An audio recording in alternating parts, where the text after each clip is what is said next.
channel yako ya Layflexi Sporti, nambari moja kwa habari zote za michezo. Kama huja subscribe bado, bonyeza kitufe cha subscribe sasa hivi na uwake kengele ili usipitwe na video nyingine za usajili za Simba SC. Leo tunaangazia tetesi za kiungo fundi Faisal Salum maarufu kama Fei Toto. Fei Toto ni moja ya majina makubwa yanayotikisa dirisha hili la usajili. Akiwa kiungo wa Azam FC, Faisal anatajwa kuwa kwenye rada za Simba SC, ambao wanatafuta kiungo mwenye ubunifu mkubwa na uwezo wa kutengeneza nafasi nyingi za mabao. Kitu kikubwa zaidi, Fei Toto alikataa dili kubwa kutoka klabu ya Kaizer Chiefs ya Afrika Kusini kwa nia ya kubaki Tanzania. Hii inawapa Simba matumaini makubwa ya kumchukua kwa msimu mpya wa Ligi Kuu Tanzania Bara.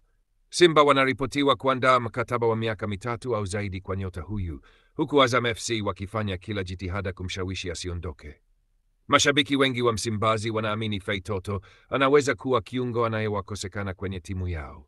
Mtu wa kutengeneza pasi za mwisho na kusaidia washambuliaji kama Saidon Tibazonkiza na Kibu Denis kupata mabao zaidi. Hata hivyo, hadi sasa hakuna tangazo rasmi, hivyo tusubiri kuona kama Simba wataweza kumngoa kutoka Azam FC.